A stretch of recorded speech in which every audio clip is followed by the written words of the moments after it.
Welcome to CineLit. My name is Adam Marsh and I am joined as ever by CineLit's resident expert, Daryl Buxton. How are you, Daryl? I'm great, thanks, Adam. Looking forward to today. Fantastic. Hopefully we'll continue on in our fine form. We've had 2 great podcasts recorded this year. Been very happy with what we've done this year. The Kong one, sat and listened to it again myself, just for fun. I enjoyed it. I enjoyed listening to it all over again. So hopefully we'll carry on. We're continuing our series of podcasts looking at the Oscars of years past. And we began with 1976 a couple of podcasts ago, and we are continuing today. For this episode, though, we have a very special guest. Director Dominic Burns is joining us. Dom has been spending the last few years in producer mode, producing Madness in the Method, starring Jason Mewes, and then doubling down on the Mewes train with Jay and Silent Bob reboot last year. Dom, how are you?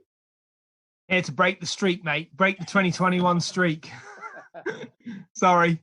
I did love that Kong podcast. I listened to it. I thought it was great. Yeah, I was very, very pleased with that Kong one. Hopefully we'll come back to that with some Godzilla ones in the future. But today we're not talking about that. We're talking Oscars again. Dom, you've chosen the year 1994. So the Oscar ceremony was 1995. Was there anything particular reason why you chose this year? Yeah, there was loads of reasons. I guess they always say that the films that have the biggest impact on you are the films that you grew up watching. And I think it was around this time, I was 13 in 94. And I guess I was sort of really forming up what my taste in films was going to be. And all the films in different ways on that nominated list for Best Film that year all had an impact on me. And they all have, I feel like each one of those films played a formulative part in what my film taste is today. So it just seemed like it was around there that I've always been a big fan of the Oscars. I watch them every year for my sins. And it was also kind of before I understood the politics of the Oscars. And I thought there was some kind of pureness to the whole process. So I guess I was still a little bit innocent, but also forming up my taste. And ultimately, I guess the main reason is that Pulp Fiction, kind of gun to my head, is and remains has been since I saw it, my favourite ever film. Yeah. I'm sure you get no argument here on Pulp Fiction. It's funny you say about formative years, and this was the year that the bubble of the Oscars burst for me. It was like I was like 17, 18. I was going in there. I was a huge Pulp Fiction fan. This is the one, and then obviously, as we now know, it was never going to win stuff.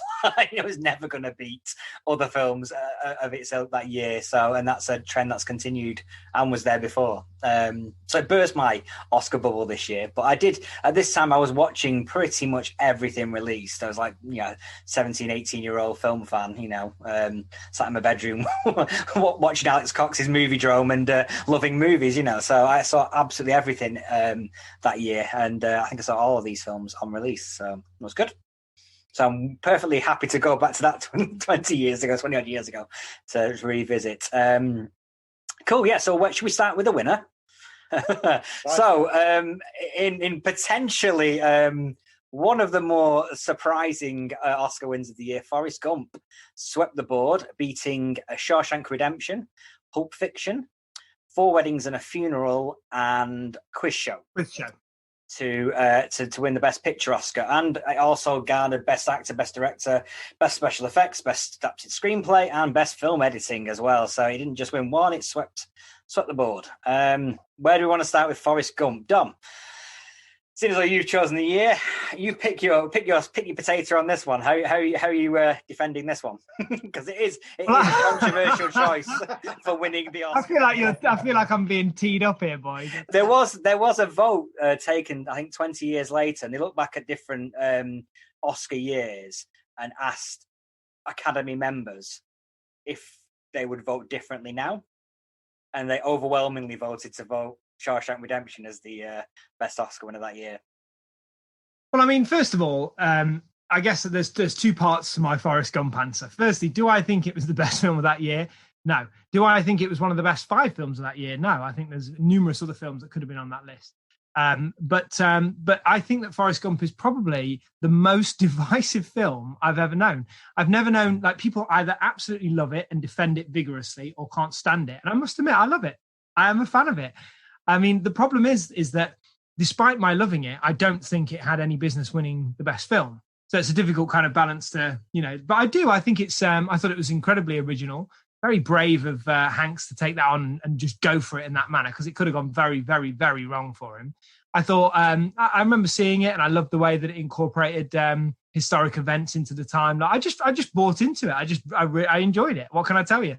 I don't think it's Pulp Fiction. I don't think it's Shawshank Redemption. You know, I mean, I think that it has wonderful merits, and I think it's a real feel-good movie, and it's a story that I found myself sincerely emotionally invested into. And I know people, literally, I can hear people on the other end of this podcast going, you know, just yelling abuse at me because I'm an idiot and I don't know what I'm talking about. And then other people are sort of cheering me on and patting me on the back and agreeing with me. It's just one of those crazy films that just divides people so passionately. And by the look on both your faces, I can tell that I'm about to get battered by you. No, not battered. I mean, I've literally in my notes I've put it's a nice film, and that's literally, it's like, yeah, it's a nice film. It passes the time, and if it hadn't been nominated for Oscars and it hadn't swept the board, then fair enough. You know, it was a nice film of that year. I mean, it took more money than God that year, didn't it? You know, it literally raked in the cash that year. I mean, I think at the end of that year, it was the 8th highest grossing film of all time.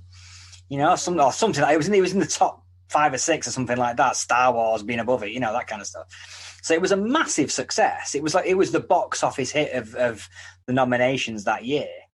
And I think this definitely got certain things going for it. I mean, it's a very well-made film. Robert Zemeckis tends to make very well-made films, you know, sometimes for good and sometimes for ill. They kind of paper over the not quite developed screenplays in some of his films. You know, they're not quite as far along as they want to before we start shooting. But he definitely has that trick of blending his love of special effects into a story where the effects impact on the story and are integral to the story. You know, you think about this one and think about Who Framed Roger Rabbit. You know, they're integral part of the special effects of the film.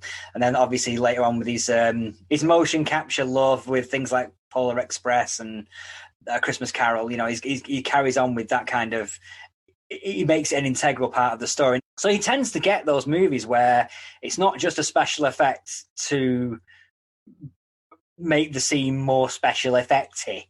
You know, it's always tied to the story, and this was very much so with Forrest Gump. You know, with the editing and the splicing in of real life figures. So it's a well-made film. I think it just has no business being. He has no business being on the Oscars list for me. Daryl?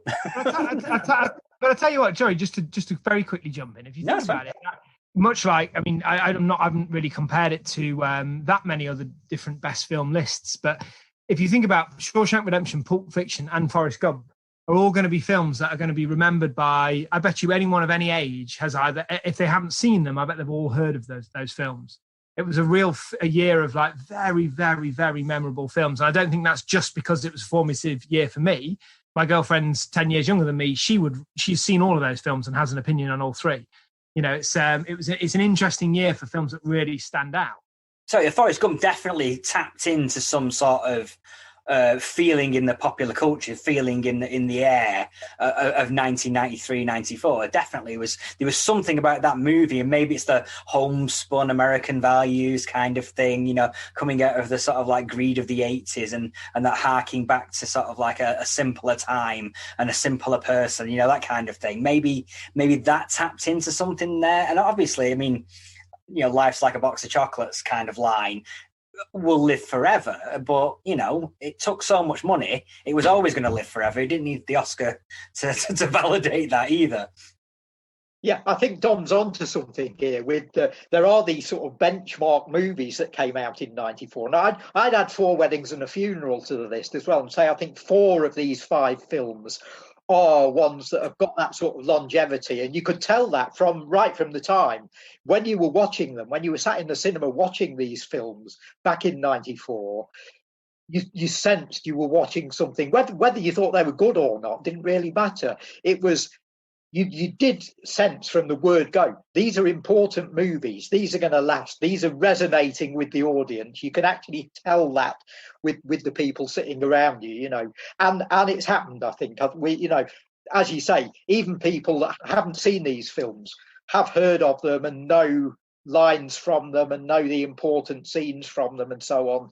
whether that's through parodies or whatever, but yeah, so it's a big year in that sense. And the thing you've just mentioned, Adam, about the sort of qualities of Forrest Gump and how it might sort of resonate with an audience at the time, I think the same thing applies to Shawshank Redemption as well there, and again possibly to Four Weddings and a Funeral. So we've got a batch of films here that we're going through them one by one, but I think we'll probably find ourselves jumping between them as we talk, because I think they've got certain of these films have got a lot in common, I think. But on Forrest Gump itself, I'm not a fan in particular. It's, as you say, it's a nice movie. It ambles along. It's easy to watch.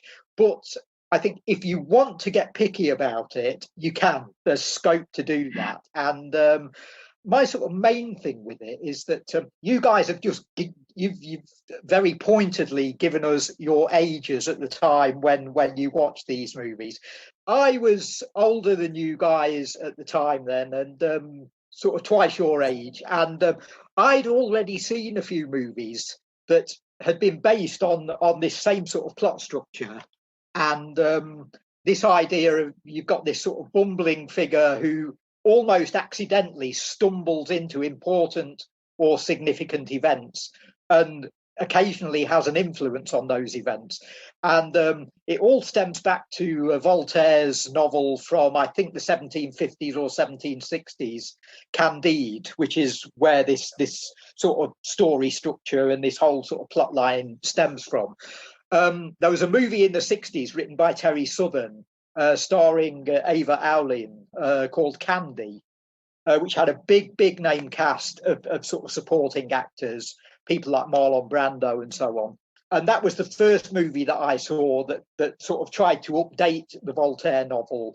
The big one, I suppose, and the one that people will be aware of, was Woody Allen's Zelig in the mid-80s, which again was an early attempt at the same type of special effects that Zemeckis uses here in inserting a figure, the figure played by Woody Allen in that film, inserting them into historical photographs or historical film footage. And you see that here in Forrest Gump. So when Forrest Gump came along, there was an element of it for me that was, well, I've sort of seen this, it's sort of old hat as far as I'm concerned. And Zemeckis didn't seem to be doing anything different with it that merited a new version of that story for me. That aside, I think effects-wise, it is fantastic. It works really well. Where it falls down for me is in the actual sort of meat of those scenes. And as an example, you've got this running gag where Forrest Gump meets every president of the United States one by one. And there's the famous scene where he's inserted into footage of LBJ, where he's been given one of his many awards, one of his many medals, and he goes to the White House and he actually shows his arse to the president, and that all sort of seemed a bit forced and seemed a way of getting a bit of a cheap laugh to me. And it tonally, I didn't sort of connect with the movie, and it didn't really seem to add very much to previous versions of this same sort of theme. I'd even throw in a film like Carl Reiner and Steve Martin's The Jerk there. I mean, The Jerk isn't meeting sort of famous people as such, but what's happening with him is he's encountering people by accident, and he's accidentally creating situations and creating developments in American culture and so on, and making himself sort of rich in the process. So again, it's a very sort of Candide-like story. And what I loved about The Jerk is it took the Voltaire novel and it actually did something different with it, and it made it relevant to America in the late 70s, early 80s. And of course, it's great fun as well. It's one of those classic Carl Reiner, Steve Martin comedies. But so I was bringing all of this baggage into Forrest Gump, which you guys may not have been when you saw it. And on that level, it didn't quite sort of measure up to me. And then when it started getting all the sort of attention and critical acclaim, and there was talk about it being nominated for Oscars and so on, I really resented that, because I sort of thought, well, I've seen films that deserve that sort of attention. What I'm saying here is, why wasn't The Jerk nominated for Best Picture in 19? The problem there, though, Darryl, is if you go down that road, that way madness lies. If you start indeed, films nominated for Oscars. But just I don't want to go on too much of a tangent, but I can't resist a quick recommendation that I think people who listen to this podcast might get. And what you were talking about reminded me of it. I've spoken to you about it before, Adam. There's a book I read called, I think it was called Johnny Roselli, or Handsome Johnny, I think it was called. And it's the mob's man in Hollywood. And it's about this. It's all based on a true. It's all it's not a fiction book. It's a factual book, and it's about this guy Johnny Roselli, who was this mobster, and the events of his life play out like. And I described the book bizarrely as basically like Forrest Gump, in the way that he turns up in these and is involved in, albeit peripherally, in these incredible historic events, and it's almost in the world of the of Scorsese's The Irishman, in that it's certainly in that world. And but this Johnny Roselli book is unbelievable, if you like, the idea of this mobster who was involved in Chicago with Al Capone, right up to the assassination of JFK. I mean, it's incredible, this book is. It really is. And so if that's the sort of thing you do enjoy, obviously outside of Forrest Gump, then I really can't recommend this Handsome Johnny book enough. It's such a fascinating read, because I'm also obsessed with that period. Anything 50s, 60s, around that. I'm just, especially in America, I just find it so utterly gripping. Just the other day, I watched 13 Days again, the Cuban Missile Crisis movie with Kevin Costner. And so I guess that not only was I at the right age, and I definitely think that played a factor when I watched Forrest Gump, but I was also kind of, I just already love that period. Anything Vietnam related or all that, that whole period I'm already interested in before I even start. So I guess that I was coming in with that bias as well. That's one of the criticisms of Forrest Gump, is that its treatment of history is very much, I mean, he grows up in a southern town and everyone's white there. You know what I mean? It's like there's in the 1950s is a golden period in that period. I'm sure if you spoke to a lot of black Southerners, they wouldn't have the same same viewpoint. No, and I think that ties in definitely with the feeling in 1994. And it was like, we know that it's claimed to be a conservative film, a Republican film. They championed it as a return to good old American values kind of thing. And you can see little inroads on where they would have got that, leapt to that conclusion from the film. Yeah, even the Vietnam segment, which is probably the longest sort of individual sequence in the film, almost as though Zemeckis wanted to make a little mini movie about Vietnam, and put it in the middle of this. Even that is, upbeat's the wrong word, I suppose, when you're talking about a war film, but it's in comparison with the Vietnam movies that we'd seen, it is a more sort of positive sort of view of that war. It ain't Platoon, is it? No. It's selling us the idea of the American hero within the middle of that little sort of vignette that we see, and rather than focusing on the fact that people on both sides are being sort of riddled with bullets or blown up, and that they're all about 18 or 19, and this whole thing about wasted lives and so on. There's none of that in Forrest Gump. It's all about isn't it cool to be making a Vietnam movie within the movie, and isn't it great that Forrest turns out to be a medal-winning hero? Another thing that sort of connects with that scene in particular, and connects with that early part of the movie, which may have disappointed older viewers like me more than it did you guys, is the use of music in the film. Because for me, hearing stuff like, For What It's Worth and the Doors tracks and everything, I was just rolling my eyes and thinking, you couldn't have picked a more obvious set of songs to sell the night and soundtrack the 1960s. And haven't all of these songs been used in loads and loads of films already? But yet, I'm sure an audience coming along to Forrest Gump, aged 14, 15, 16, 17, may well have thought, hey, these songs are new to me. They sound really cool. That's an interesting point. That's an interesting point, though, Daryl, because like if it's like segue into Pulp Fiction, for instance. Now, Pulp Fiction was definitely sold on its soundtrack as well. Yeah. But in a whole different way. It was a whole different, this is a curated soundtrack by Tarantino. This is not like thrown together with whoever's the hit maker of the day and drop a track on there. Reservoir Dogs, the album Reservoir Dogs sold tons of records that year. And Pulp Fiction album sold tons of records that year as well. So the music was... Like the soundtracks are almost directed by Quentin Tarantino. Yeah. Absolutely. Especially with the dialogue clips in those as well. Yeah. So let's move away from Forrest Gump. Let's move on to should we move on to Pulp Fiction, because that's arguably one of the ones that was probably more deserving of the Oscar that year. Maybe it was hot. It was a hot film that year. It wasn't just that sort of like, this is a good film, we're going to nominate it and give it awards. That was definitely part of it. But it was the Palme d'Or winner. It was the Palme d'Or winner the previous April. Yeah, So it was May, and it got booed at the ceremony by a section of the crowd. Yeah, it caused all sorts of controversy in Cannes. I mean, obviously, I didn't know that at the time. I've only found that out since. And there's I think I could be wrong here, but I think there's a famous shot of Tarantino flipping someone off in the crowd who's booing his film as he collects the Palme d'Or.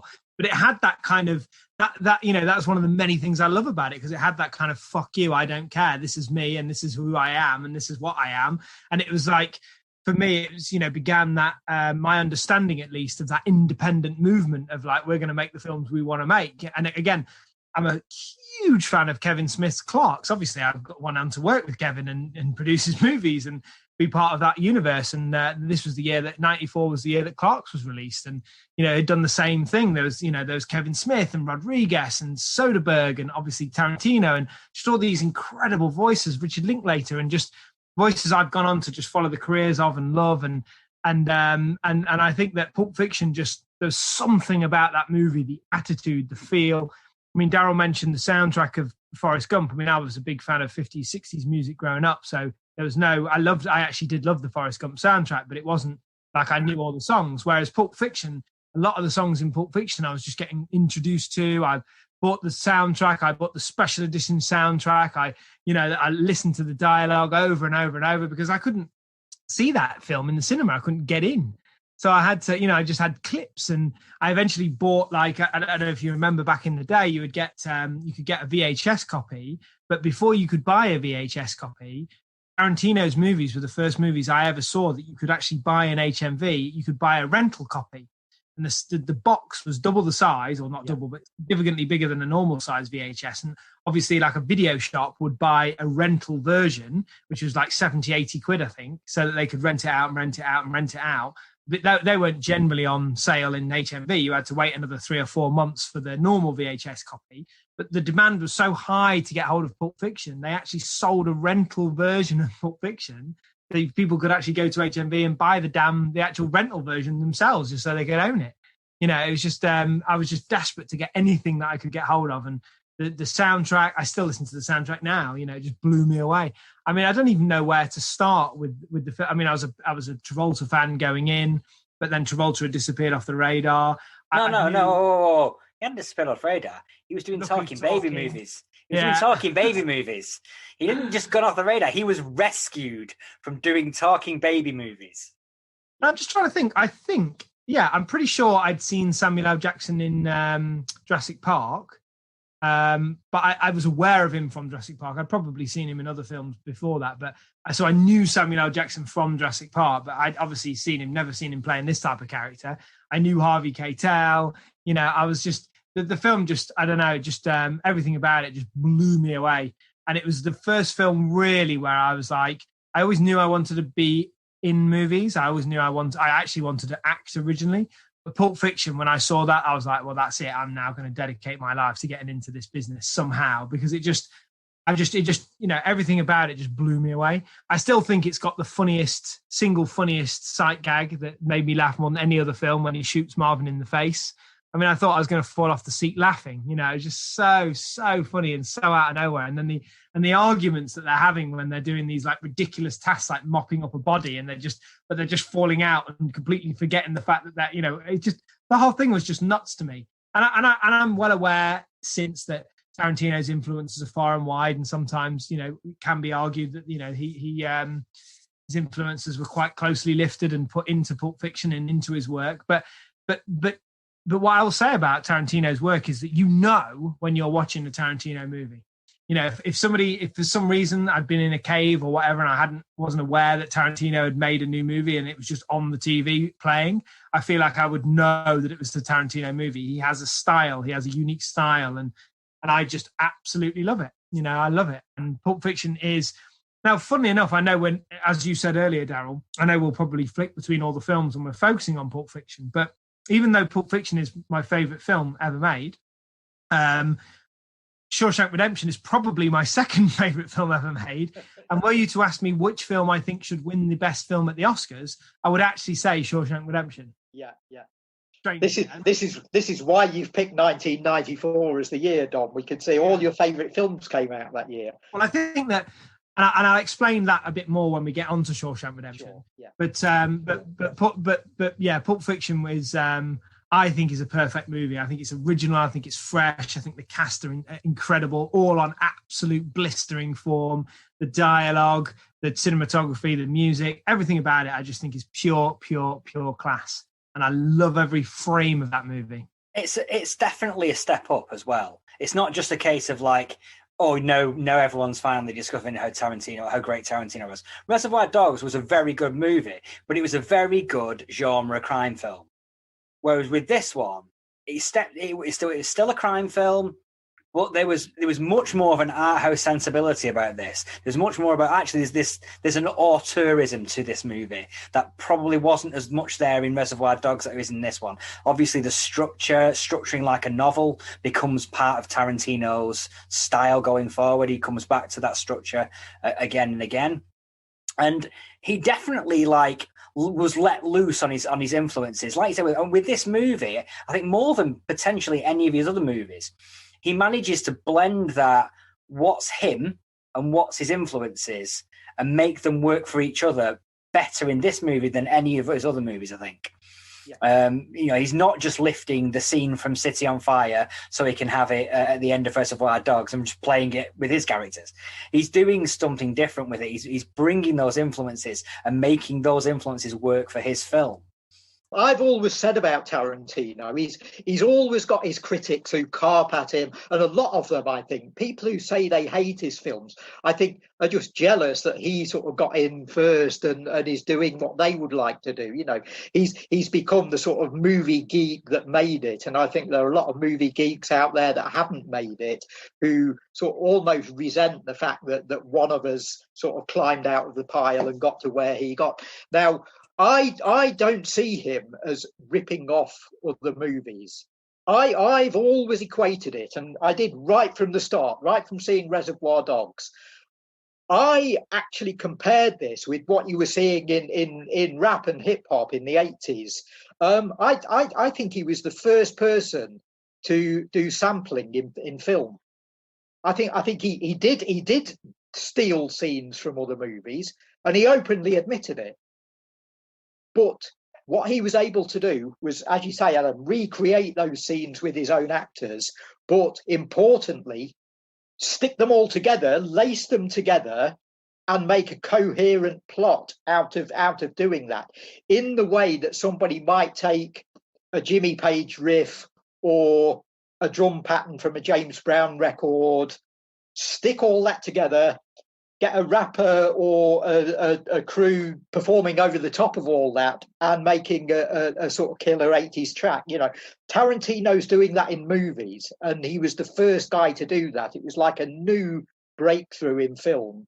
And what he also did as well is educated people, because a lot of the films that he was referencing and a lot of the films that he was allegedly stealing from, people might not necessarily have seen. So it was almost like him saying, hey guys, I think Charles Bronson's really cool. Go and see his movies. I'll stick a little Charles Bronson movie poster in the background of a scene so you know that I like him. And if you've not seen his films, go and see them. If everyone's saying that I've stolen a scene from City on Fire, go and see it. You know, you've probably not seen it. That's the reason I did it, to make you aware of what a great movie it is. You should see it. So he was always open about that.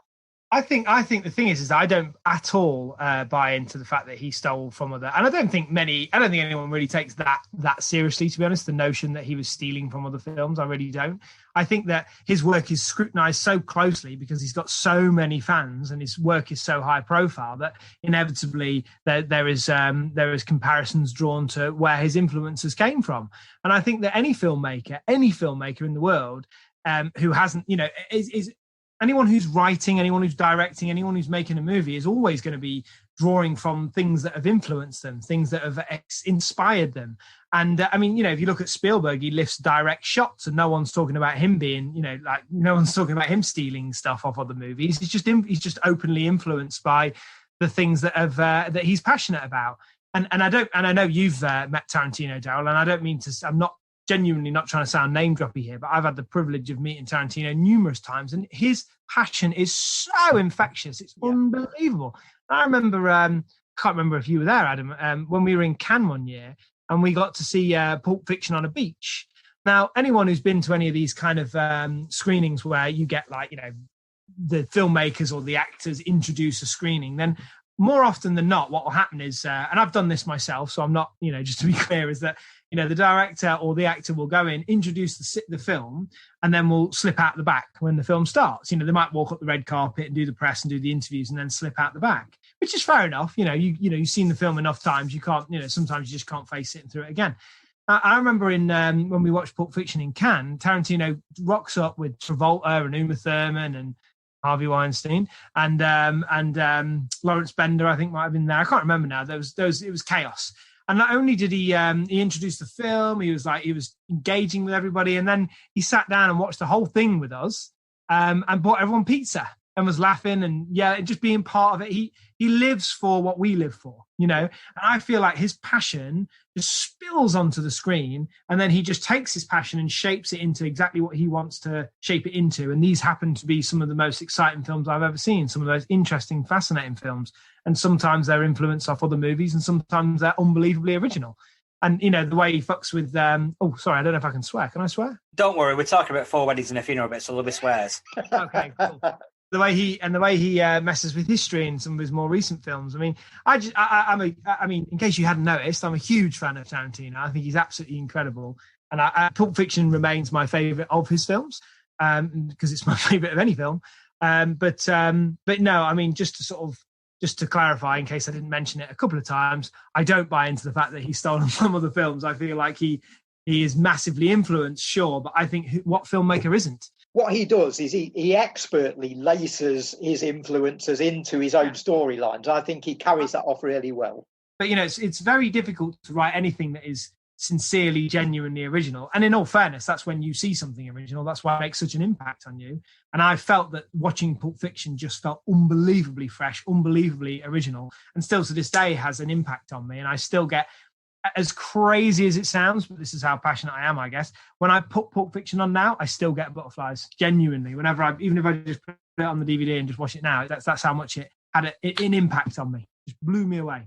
Yeah, I'm the same about Tarantino. I was part of the generation that sort of caught on right at the start. Reservoir Dogs sort of blew everyone away. And Tarantino became quite a big figure in the East Midlands in 93, 94, because he came over to the Shots in the Dark festival that was held in Nottingham. And I mentioned we did a podcast with John Martin in September last year, talking about Dario Argento's films. Now, John actually got the opportunity to go out for a meal with Tarantino in Nottingham in 93 when he came over to screen Reservoir Dogs. And the great thing is, this is a bit like your story about him buying pizza, Dom. John and Tarantino are in a bar in Nottingham having a meal, and John's interviewing him for his fanzine. giallo pages, which specialised in covering Italian exploitation movies. And the whole world wanted to interview Tarantino at that time because Reservoir Dogs had been a smash. Everybody wanted to talk to him. Everybody wanted to ask him about Reservoir Dogs and find out what he was doing next and so on. Now, Tarantino's idea of a great interview was to go out to a bar in Nottingham with my mate John, have a pizza, and sit chatting not about his own movies, not about Reservoir Dogs, not about what was coming next, but to talk to John for 2.5 hours about Italian exploitation films. And it made a great interview. I've still got my copy of the magazine with the interview in it. And you can tell Tarantino's having a ball. But isn't that why he's so beloved? Yeah, that's exactly the reason why, isn't it? It's not him banging on his own, talking about it. It's literally going, oh my God, you need to see some Sergio Martino movies. It's that kind of infectious enthusiasm. Another story from Nottingham is that 94, he came to Shots in the Dark, and they used to do a surprise movie on the Saturday night, and we all knew it was going to be Pulp Fiction. We'd all got our tickets. We knew. Someone said, if this film isn't Pulp Fiction, we're going to burn the place down. You know, we're going to tear it to pieces. We're all waiting for this so-called surprise movie that we all knew what it was going to be. And it is Pulp Fiction. It turns up. It had only played at Cannes the week before, so we were the second audience in the world to see it. And wow, that's amazing. It was fabulous. What a night. It was one of the great nights ever. And Tarantino again was there and watched the film with everyone. And I'll tell you, we had no idea what we were in for. And you could sense the waves of, A, relief, I think, that it was a great movie, and B, the joy in how great it was. You could just sense these waves going across the audience. The big thing with that film at the time was you've already mentioned the casting of John Travolta. He was actually seen by most. Again, this might be an age thing, but I think people of my age and older saw Travolta as totally washed up. I mean, he'd done the Look Who's Talking stuff and made a little bit of a comeback through that. Now, even at my age, Daryl, we were well aware that, you know, the perception of Travolta was definitely that he was washed up. He was dead. He was dead. And when it was announced that he'd been cast in Pulp Fiction, a lot of my mates were sort of saying to me, "Oh, what's Tarantino doing? Why is he cast this has-been?" You know. Now, I'd read a couple of interviews with him where he talked about Travolta in the wake of Reservoir Dogs, and he was really bigging up his performance in Brian De Palma's Blowout.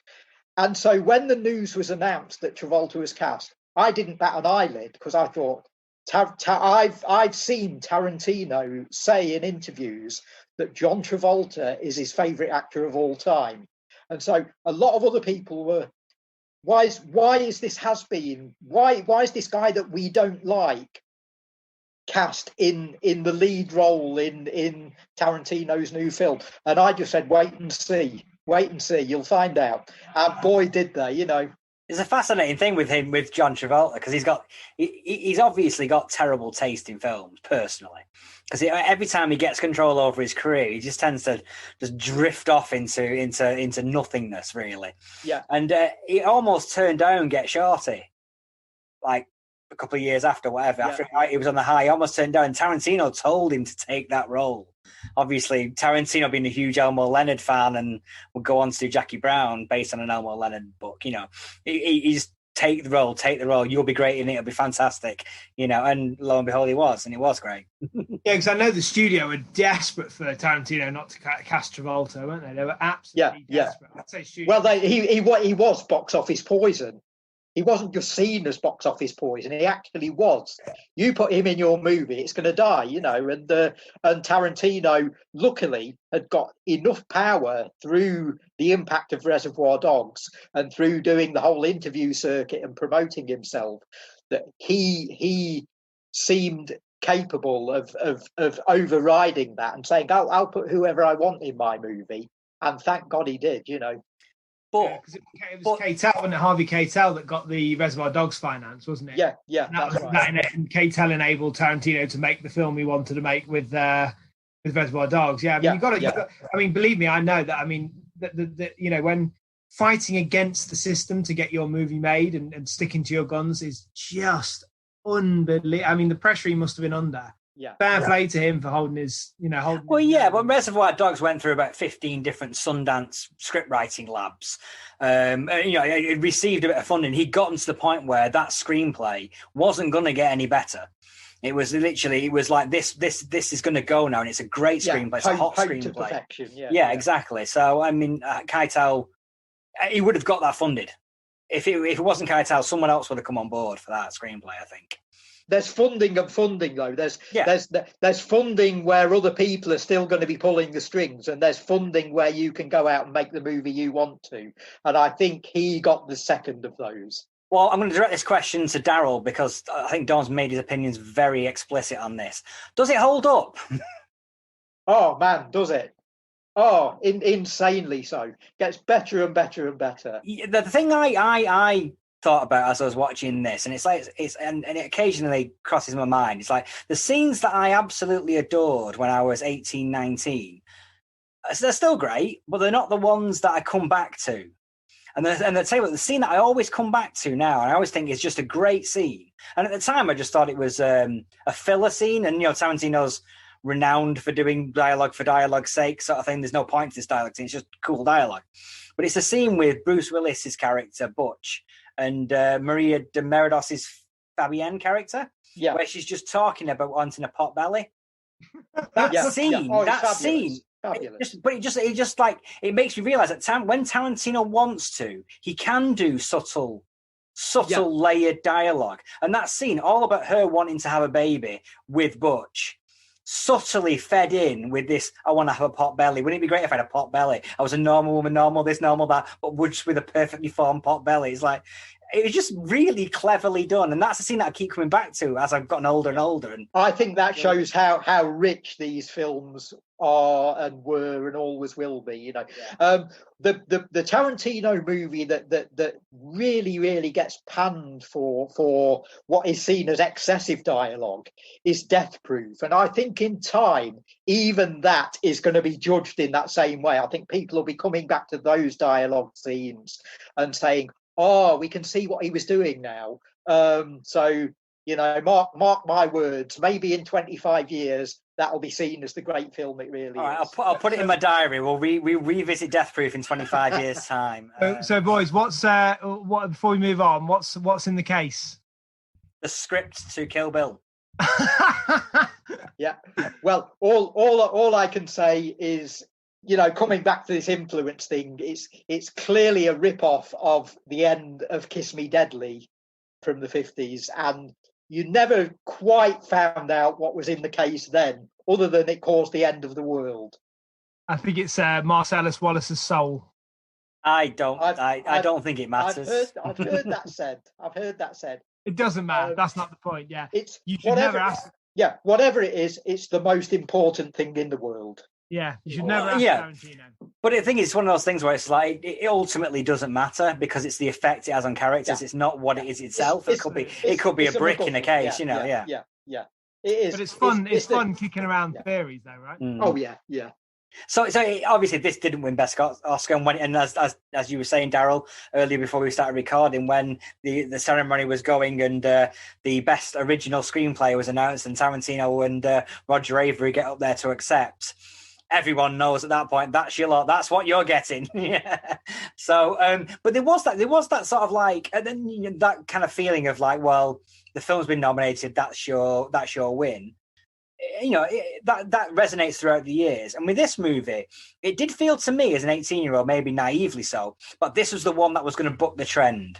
This wasn't the one. It wasn't just a cool little film that that did all right at the box office and managed to get awards. This won the Palme d'Or, for goodness sake.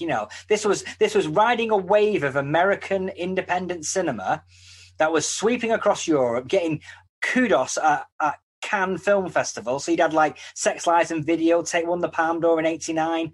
You had David Lynch winning the Palme d'Or in 1990. You've had Pulp Fiction winning there, but you also had like Western films, things like The Piano winning. So you had this wave of sort of like English language films winning at Cannes Film Festival. Yeah. There's also the sense in this Oscar lineup, as we've already talked about, that at least three of the films are films that you'd think would appeal to the same sort of audience and the same bunch of critics, and are sort of sending out the same sort of positive vibes to their audience and their viewers.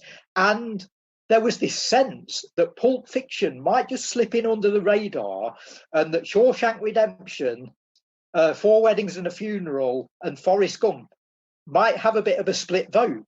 That, you know, the same people would like those three films, and if they all voted for different movies within that little cachet, Pulp Fiction might just sneak through and nab it. But it did feel like it was riding a wave of momentum as well, though. You know, a big box office hit as well, you know, on top of the foreign award love, you know. So it just felt like, okay, but this is the year, and obviously it wasn't. But there you go.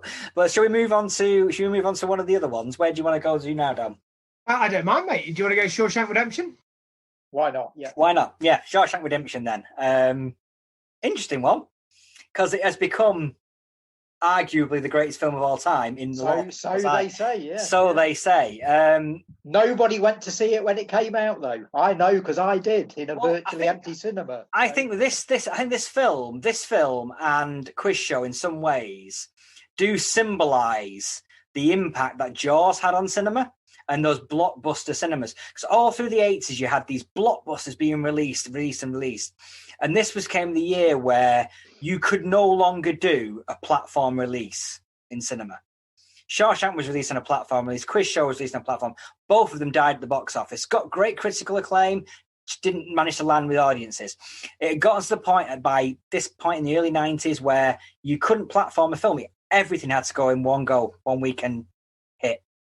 So, why do we think then that nobody went to see Shawshank? Why do we think it's now not only built an audience in retrospect, but it's built the biggest audience of any movie, and it's now regarded as the best film of all time? I have a theory on this one. I mean, a lot of the common talking about why this is caught on is because it had that platform release. It got the Oscar nomination. It shipped over 320,000 VHS copies in America. So it literally was like they were banking big on it being a hit on VHS, which it was. It also went into TNT fairly early and was repeated ad nauseum on American TV. So it had all that building, and that's what they generally say what turned the tide. I think there's something else we can add into it as well. And I think that's the rise of Internet Movie Database. I think around that period, 93, 94, Internet Movie Database went from being the Cardiff Internet Database, as it was originally called. It became an independent company, and it moved on to the World Wide Web in 1993. And more people were accessing the internet during those 2 or 3 years after Shawshank was released. And it became that movie where, as long as I've known it, it's been number one on IMDb's top rated movies. And it still is. I checked again today. It was still on there as number one. Yeah, I do get the impression that there are different groups of people who have their own agenda surrounding Shawshank Redemption as well. I know a lot of people see it as they like the sort of biblical quotations and the sort of religious aspect of it. And I know there are websites and so on where people sort of endlessly and rigorously sort of analyse the biblical verses that are quoted in it. So you've got that angle, and I think people appreciate the sort of nostalgic feeling of it again, like some of the other films on this list. So, yeah, I think it's got these different sectors of the audience that love the film for different reasons. And then when you club all of those together, it makes this sort of mass that send the film to number one. I mean, for me, it's a funny story, actually, because I remember we were all, my friendship group were all desperate to see Natural Born Killers, absolutely desperate. And obviously written by, the original version written by Tarantino. Yeah. And my mate's dad, who was quite chill about these kind of things, took us to the cinema and bought me and my mate Ollie a ticket to go and see Natural Born Killers. And as he handed us the ticket, because at the time, as you know, people who don't know, it was a really controversial film. Everyone was talking about it. Should it be banned? Should it be? It was almost like in the nasty era, wasn't it? And my friend's dad handed a ticket to see the film to me and Ollie, and then left. And I noticed, as his dad handed us over the ticket, I noticed the steward in the UCI in Derby had seen this happen and was watching us. And I said to my mate, and we were only 13 trying to get into this 18. I was like, I think we've been rumbled. And he's going, shut up, stop being an idiot. I'm telling you, they're looking at us. I'm telling you. And we looked over, and at this point, the steward had then gone and got the manager, and now was pointing at us and talking. And I'm just going, they're definitely going to, and obviously seeing this, we were like, we didn't want to be embarrassed. So Ollie was like, what are we going to do? And I was like, well, let's just change the tickets and go and see something else. And he's like, well, what else? And so we went over, and I don't know if you remember at the time, Daryl, at the UCI in Derby, they had like a perspex thing. Yes, yeah. A4 piece of paper about each film. And so we wandered over, and we were just so embarrassed. We just wanted the moment to end and just go and see anything. We were just like, and I just said, look, this movie, it's about a prison break or something. Yeah, let's go and, yeah. So we went and said, can we just swap our tickets over, because we bought tickets for the wrong film? And the person was like, yeah, no problem. And of course, they gave us 2 tickets to go and see Shawshank Redemption. So we went into the cinema having absolutely not even heard of it, no idea what we were going to go and see. And like you, I was one of the rare people who saw this film in the cinema. And I'm not kidding you, it just blew us away, the pair of us. And ultimately, I think what Shawshank is I wasn't aware of the element of people that see the religious side of it. And now you mention it, I can totally see that. But for me, it's a love story. It's a heterosexual love story between 2 men. And I think that and at the heart of it, that's what it is. And that's what it just you know. And it's funny because I know there's a bit of controversy. I'd love to know what how you guys feel about this. But the film originally ended with Andy Dufresne. It ended with him finding the little spoilers, the little rusty tin under the tree. And that's where apparently the film ended. And they tested it, and the audiences went crazy because they had to see. Again, I'm in spoiler territory, guys. If you haven't seen it, stop the podcast, go and watch it, and then press play on the podcast as soon as you've watched it. If you haven't seen it, you shouldn't be listening to this podcast. You should be watching it because it's unbelievable. It's good for the soul. You have to see it. We don't tell people not to listen to this podcast, No, it's a cool thing. It's not done. If they haven't seen Shawshank Redemption and they go and watch Shawshank Redemption because of this podcast will now become the greatest thing in their lives because it gave them Shawshank Redemption, the cinematic soul food. And so they tested the film, and the audience was just having none of it. So they then went and reshot the bit on the beach where Andy and Morgan Freeman actually physically get together. And I needed, as personally, I need that scene. I want to be the mature filmmaker and say, no, we don't need that scene. We understand what's happening, but no, I need to see those guys hug desperately. And I also think one of the most beautiful things about this film is that it's in this masculine, horrible, tough environment, but actually it is telling a story. It's kind of an early film rallying against this sort of toxic masculinity, if you think about it. You know what I mean? It's like two guys, though.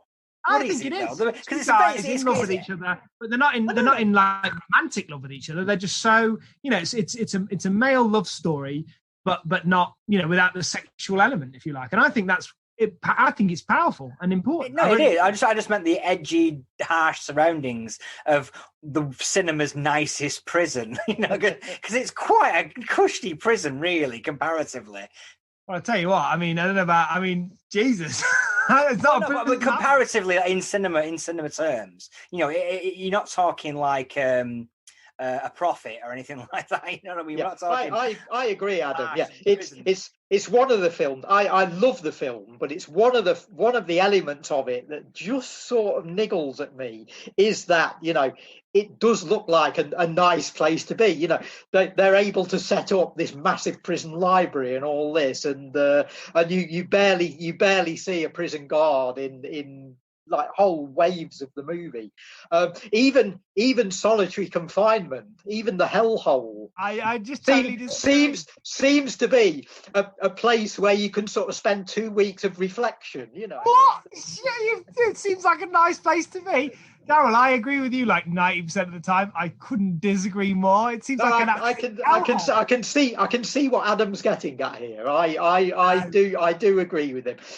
In comparison with other movie prisons, and I'm sure in comparison with the real thing, it's not exactly a holiday. You've got worms in your food, guards who beat you half to death if you're crying in your cell, and you've got obviously the sexual element. It does not seem, and being in a tiny room on my own for 2 weeks is not where I want to go to reflect. No, I'm sorry, boys, I can't have it. And he built the library. That's kind of the point. His existence within that prison does make it a little bit more livable, a little bit more tolerable. Yeah, accepted. Yeah. One thing about this for me is that I bought the Stephen King collection of novellas, Different Seasons was it called, when it was published in the early 80s, and so I read all the stories. The one that was filmed as Stand By Me, and Apt Pupil that came out as a film. And there's one called The Breeding Method that I don't think has been filmed yet, and this story, which was in the book, is called Rita, Hayworth and Shawshank Redemption. And I loved the novella, really, really enjoyed it. And with my movie casting head on, I thought, well, this is obviously going to get filmed sometime because all of Stephen King's books get filmed, And as I read Rita Hayworth and Shawshank Redemption, I thought, I can see Woody Allen directing and starring in this as Andy. And he'd get Tony Roberts to play Red, so that shows how much I know. Well, the original, when Rob Reiner offered to buy the rights off Frank Darabont for $2.5 million, and his pitch was Tom Cruise and Harrison Ford as the two guys. Which way around? Tom Cruise as Andy and Harrison Ford as of course, Red. Yeah, because of the age, of course, yeah. So that was his pitch, and apparently Darabont considered it strongly, but he ultimately said, I think this is the movie for me. I think this is the movie to send me on. So and he was absolutely right. But that was the other take on it, and I think it's interesting, but I think it's not nearly as interesting as Morgan Freeman. I think Morgan Freeman just elevates this movie. It's Freeman's film. Absolutely, yeah. Absolutely. And it defines that Morgan Freeman persona that he's sort of played on ever since. Yeah. When you think of Morgan Freeman, you think of this type of character, and it all stems from that Stephen King story. I've not actually read the book, Daryl, but I hear in the book that Andy Dufresne actually did it, didn't he? I can't remember, Dom. It's a long while since I read it. Another one of the criticisms of this movie is that Andy Dufresne is a bit too nice guy. In this movie, there's no element of doubt over whether he could have done it. He's too much of a white hat, nice guy, Gary Cooper.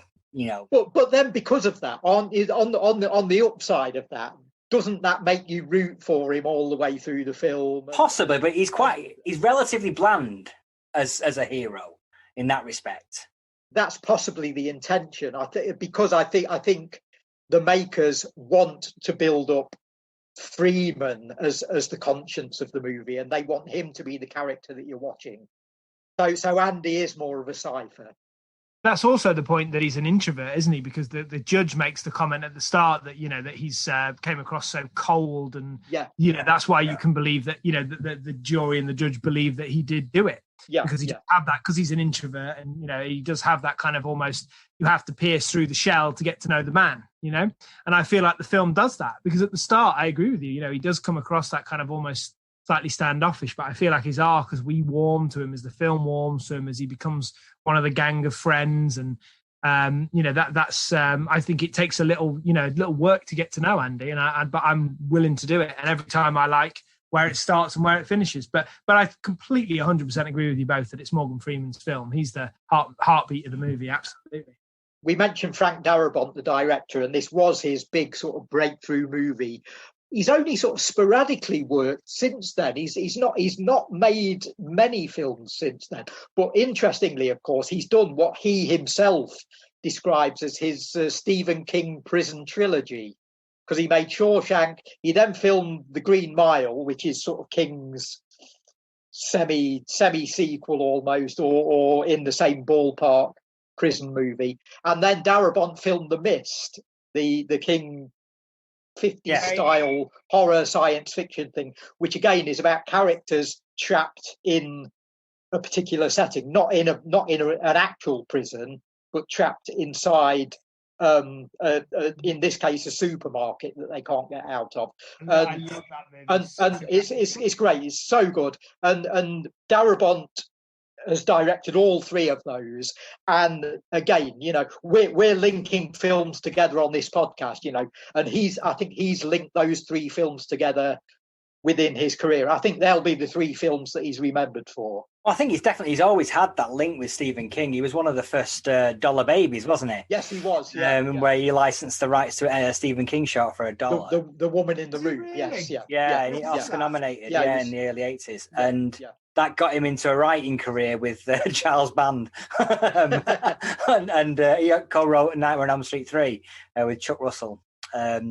So in some ways, it felt a little bit like, maybe I'm talking out of turn because it's not really for me, but it felt a bit like when Peter Jackson made Lord of the Rings and was such a big success. It felt like it's one of ours making a big budget movie and doing really successful film. Making a proper film and doing really well for it. And I can kind of see the parallels with Frank Darabont there. He's come from Nightmare on Elm Street, Fly 2, he wrote that, and The Blob, remake of The Blob. Yeah. Didn't he direct a film called Buried Alive or something in the early 90s? Yeah. Do you know what the link is between Frank Darabont and one of the more higher end potential nominees from this year's Oscars? No, I don't think I do.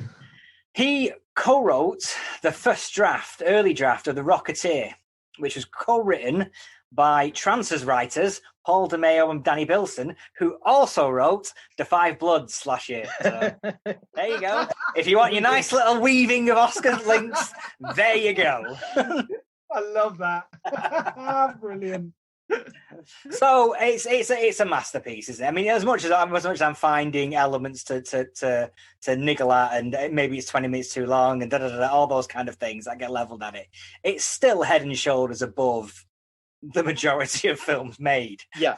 So it's like, it was highly deserving of an Oscar. I'm surprised Morgan Freeman didn't get the Oscar. I mean, Tom Hanks won the previous year for Philadelphia. Sorry, Adam, to interrupt you. Was Morgan Freeman, was he Best Supporting Actor? Was he up for Best Supporting? I don't think so. Was he up for the main? No, because Best Supporting Actor, he wasn't up for Best Supporting Actor, because Best Supporting Actor is arguably the strongest Best Supporting Actor lineup in cinema history, I think. This year. that was the Sam Jackson year, wasn't it? Yeah, Sam Jackson was and even he didn't win. So I always think those supporting actor categories are the most interesting. Yeah. I really do. Well, this year was stellar, where you had Samuel L. Jackson for Pulp Fiction, you had Paul Scofield for Quiz Show, you had Gary Sinise for Forrest Gump, you had Chaz Palminteri for Bullets Over Broadway, which is a great performance, and then you had the winner Martin Landau and Ed Wood. So arguably a stellar lineup of Best Supporting Actors. But Best Actor, both John Travolta was put forward as Best Actor in that, and Morgan Freeman, Nigel Hawthorne for The Madness of King George, and Paul Newman for Nobody's Fool. So, I mean, Tom Hanks, it felt like an easy get. It was like, we're giving him everything else, so why not give it to Tom Hanks? And Tom Hanks, I don't know, he won the previous year for Philadelphia, and it was like, come on, Morgan Freeman's better. It's a better performance. I must admit, I do. I mean, I think what Tom Hanks did was very, very brave, and I genuinely, I know a lot of people don't, but I do respect him for it. I think fair play for going for it, but I must admit, if it was up to me, I would have given it to Freeman out of that lot. Again, back then, and it's still the case to some extent today, but back then it was certainly a major issue. Was simply the race thing, Yeah. Was the suggestion that, look, we've given, and the same with Sam Jackson that year. We've given you the nomination. Shouldn't that be enough? We've recognised you.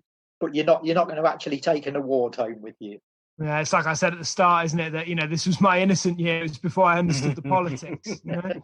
In my head, it's like, well, yeah, I just couldn't work it out. Yeah, but yeah, it's sad that you say that, but unfortunately, yeah, but you know, it's what happens. Yeah. Hope, yeah, and I think it's changing, but still only gradually. Well, let's move on to the final two. I mean, Four Weddings was the one that was always going to be in contention because it was a big hit, and like you said, Darryl was saying, it was potentially splitting the votes between three. Quiz Show was always the outsider. It was probably never going to win, but it was recognised as that. Where do you want to go to next, guys?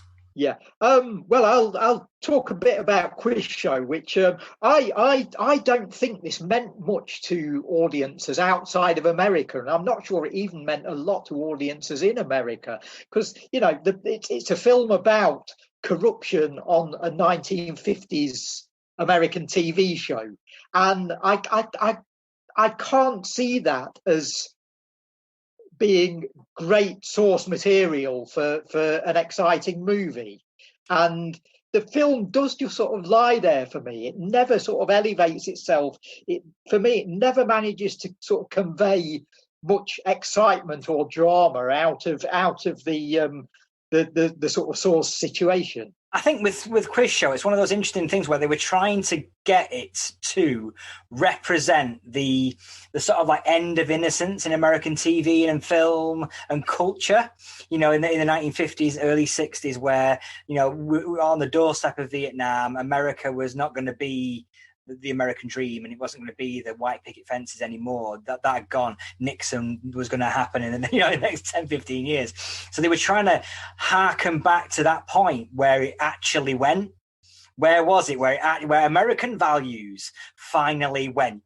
And I don't think that was what the message that American people wanted to hear in that. Well, no, because that clashes directly with the message of Forrest Gump. Yeah, and to some extent, Shawshank Redemption. It clashes with those sort of like those feelings. So it's like but equally, on the other hand, America and Hollywood and Oscar do love films about their own media. They love films about Hollywood. They like films about Hollywood TV. They like all that kind of stuff. So it already had a leg up on the Oscar ladder.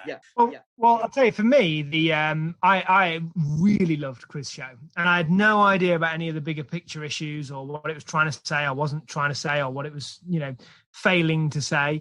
I didn't think about any of that, and to be honest, I must admit I've never really thought about any of those things until listening to you guys talk about it now, which is actually really interesting. But just on a pure face value level, I guess I really, really love this movie. And I find the period fascinating, performances, story. It really, really engaged me, and it engaged all of mine. It's very popular in my friendship circle. And actually, this film is one of the ones I often pull out. You know, if I'm chatting to someone and they're asking for a recommendation of a film that they've likely never seen or never heard of, but they're looking for something great, this is usually quite high up on the list that I give them, because I just say it's the film's just disappeared, which I guess doesn't stand. You know, which suggests... I was literally just about to say, it's one of those interesting ones where the film that was nominated for Best Feature Film in 1994 is on the you might never have heard of this movie list. Yeah, no, it's true. It is true. I mean, it was directed by Robert Redford, but it didn't have massive star power attached to it. But I think the film's cracking, and I've never introduced it to someone who hasn't loved it yet. You know, but equally, that's not to. Don't get me wrong. I'm not suggesting for a second that it's better than Pulp Fiction or Shawshank. To be honest, again, as much as I love Quiz Show, if you look at the other movies that came out and that were floating around in 1994, there was probably a couple of other movies that you could certainly argue might have been better placed on this list. But with that said, I'm a huge fan of it, and I think actually, I reckon there'll be one or two people that listening to this that won't have seen it. And I would strongly recommend, you know, just bang. Don't get me wrong; it's not going to change your life or anything. But for a couple of hours, great entertainment. I think it really holds up as a great watch. Yeah, I'd say like Shawshank Redemption, it's got one killer central performance, which really does elevate it. Which is, for me, is John Turturro. John Turturro. I think he comes in and, like Morgan Freeman, he steals the show. I totally agree. He's unbelievable in it. And the whole thing about Marty, and I mean, yeah, and he's almost the opposite of Morgan Freeman in that he's not a likable character, and Turturro does nothing to make him likable. So he's almost the opposite side of that coin. Yeah, but I mean, it's not a film that justifies the amount of time we've chatted away about Pulp Fiction and Shawshank and even Forrest Gump, but it's a great movie. It's a really, really decent watch. I think it holds up. I saw it. I think I've not seen it for probably a couple of years, but I have it on DVD, and it's a film I really enjoy. I think I would definitely very, very comfortably recommend it. But am I having a conversation about it in the greatest films ever made? Absolutely not. It's one of those ones where it's like Robert Redford as a director is quite an interesting look at his career as a director. Is quite an interesting avenue because it's like the inverse of most of the directors. He starts off winning the Oscar for his first directed film, and then his directing career kind of dribbles away a little bit. And he never really follows up on Ordinary People in 1980, winning best film and best director, I think. I suppose this was the nearest he came after that. Possibly, yeah. It was on the back of A River Runs Through It. He got this funded, which was a sleeper hit, I guess. Brad Pitt, fly fishing film. Who'd have thought? And and he said, "Well, you've done wonders for the fly fishing world. Let's head back to the 1950s TV and see what you can do with that." Interesting film. I mean, it's not a bad film by any stretch of the imagination, but there's a reason why, for instance, it's on the films you might never have seen kind of list. It kind of trickles away and people forget about it in some ways. I mean, I did say at the start of this that it was a film that might not travel well and might not connect with British audiences. Maybe it would now in the wake of things like the Who Wants to Be a Millionaire scandal and all that. We might actually sort of start to identify with and understand what this film's actually about.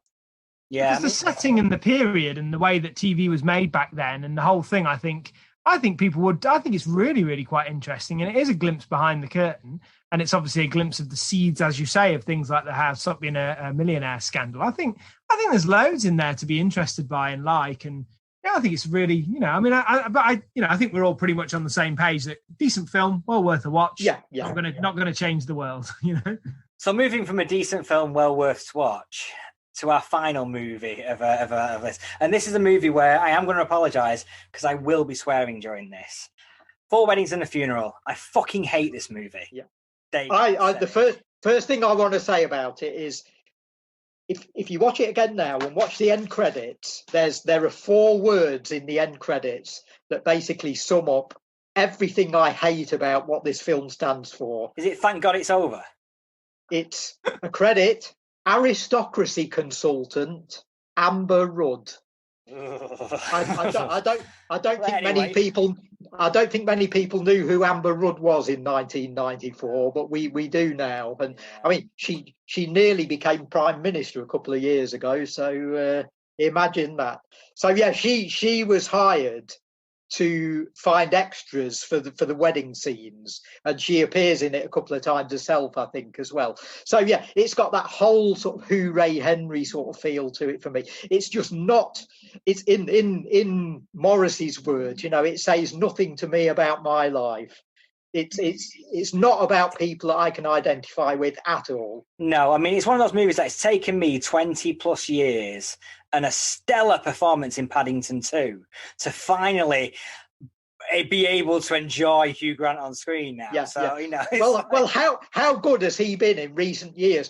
He did like 25 years of playing these sort of bumbling sort of toffs, and now he's finally hitting the mark and showing what a really great actor he is. To be honest with you, this film, I don't really have a strong opinion either way. I mean, I'm a big Hugh Grant fan and have been a big Hugh Grant fan for a long time. Did you ever see Extreme Measures that he made in the 90s? Yeah. I thought he was really strong in that. Yeah. And I think he's done enough movies that I was a big fan of Notting Hill. I was a big fan of Mickey Blue Eyes, a couple of the films he's done. Now, romantic comedy is probably of all genres the one I struggle with the most. I'm very rarely drawn to a romantic comedy. I don't know why. It's just a genre that I guess it has to be really good or have a cool hook or a concept. That's why I like, I've got some, guilty pleasures like Mickey Blue Eyes because I like the gangster element. That kind of brings me to the table and I'll go with it, And I remember when I saw this, I kind of wanted to see it because of the fuss about it all. And I was kind of like really kind of going in with my nose in the end. I didn't really fancy it, but then it kind of did win me over at the start when it starts with the whole thing of them being late, and it's just like fuck. But that whole no. It wasn't that dumb. It was fuck. Right, well, I'm not a class warrior. I'm not. But I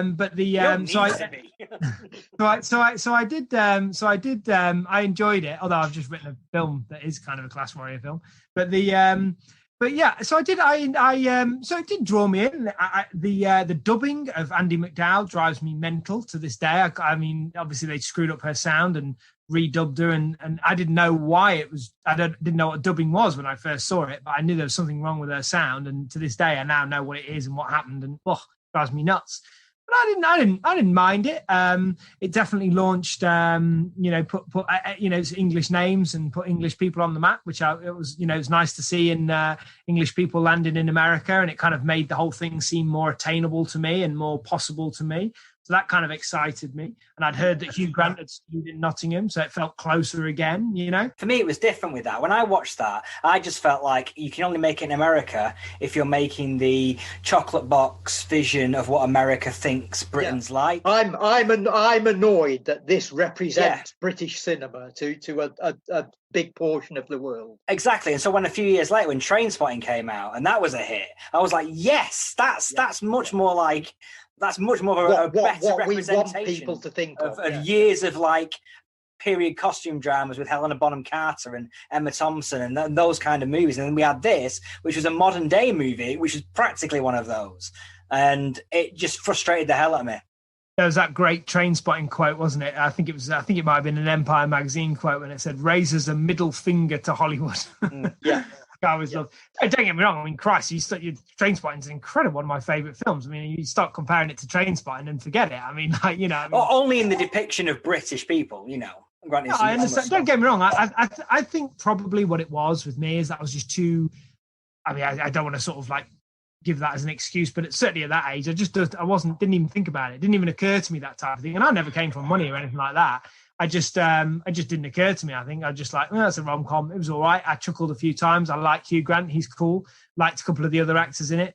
The whole kind of the tough posh element of it, I don't know, I've got to be honest, it just didn't occur to me, Now you point it out, see what you mean, and it certainly didn't bother me, if I'm honest. One other element that I don't like is, and people might not see this because it's quite well disguised in the film, because you don't really focus on Andie MacDowell's character much. She sort of flits in and out of the action.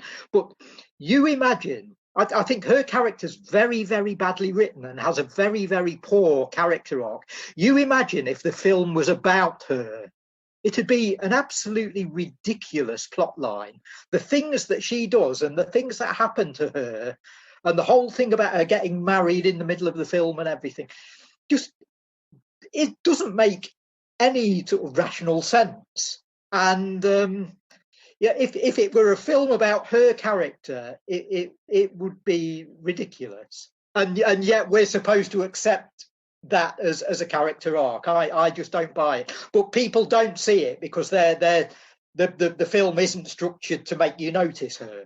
I think, in all fairness, I perhaps should have given this another watch before we recorded this, because now I'm thinking about it.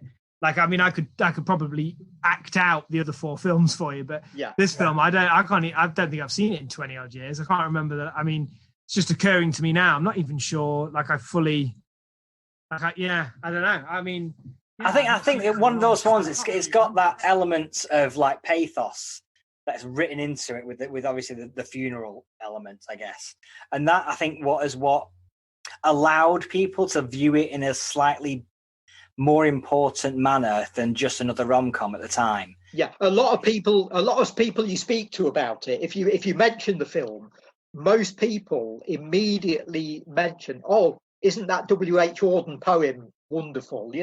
And my response to that is always, yeah. So you like the bit that wasn't written by Richard Curtis then? Yeah.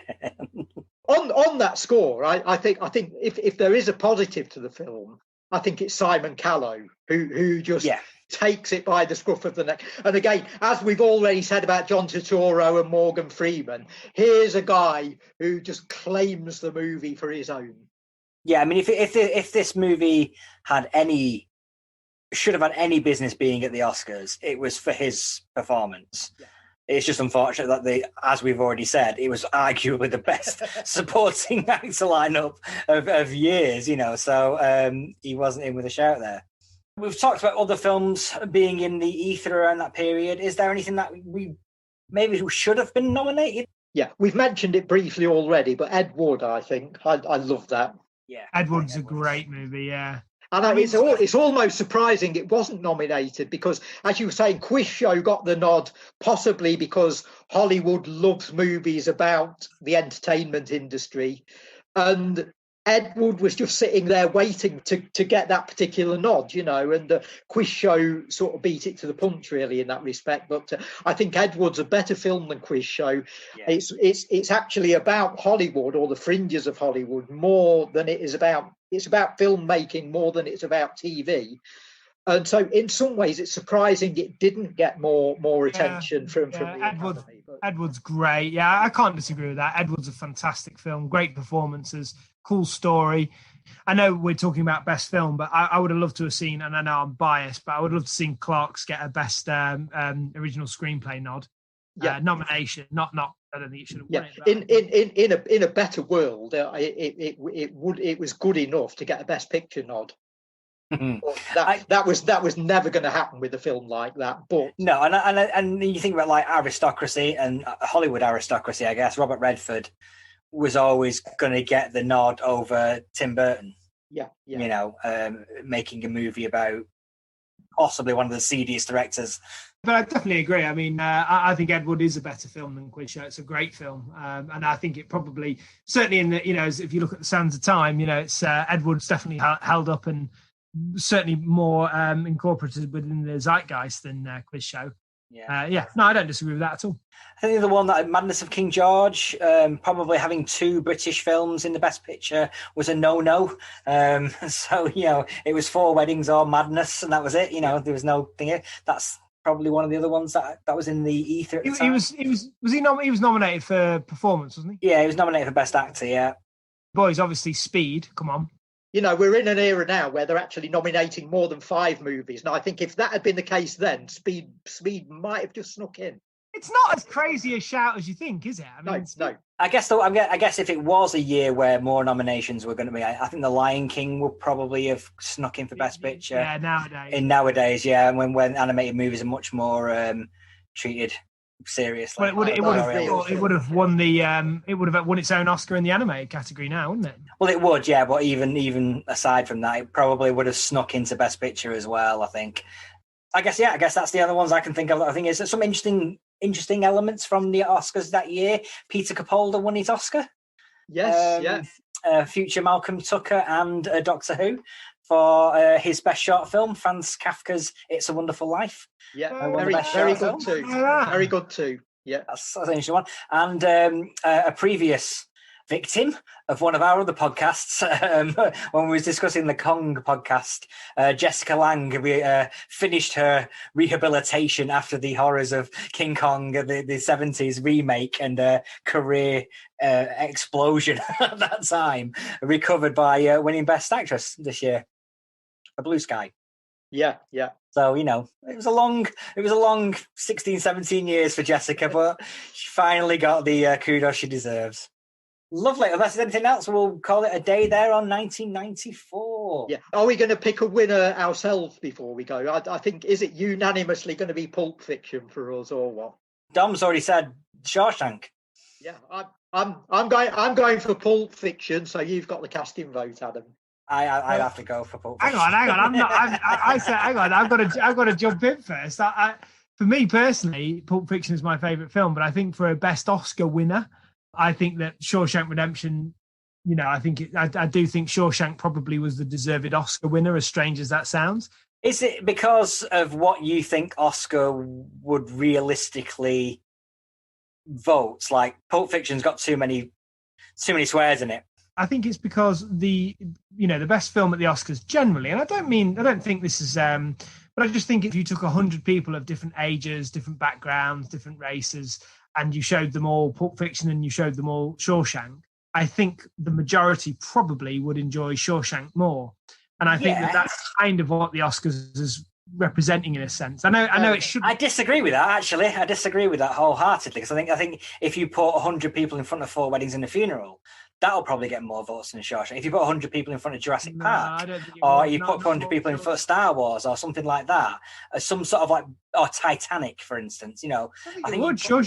Not Shawshank. I think Shawshank beats the lot. I really do. I think it's just such a powerful film. I mean, I don't know. I mean, who knows? That's why I love coming on and chatting with you guys about this, because you could just debate it endlessly, couldn't you? And I love the fact we disagree with each other, but ultimately there's no way of knowing. But I guess that's my argument. But I mean, who knows? But I do want to, just before I go, boys, I do want to really congratulate you guys and Becky as well. Podcast's getting better and better. I'm loving it. I'm a big fan, and I've got a few podcasts I remain loyal to and listen to all the time, and I'm definitely become a regular listener of you guys, and Becky as well. I think it's brilliant, the show you're doing, and keep it up. Great work.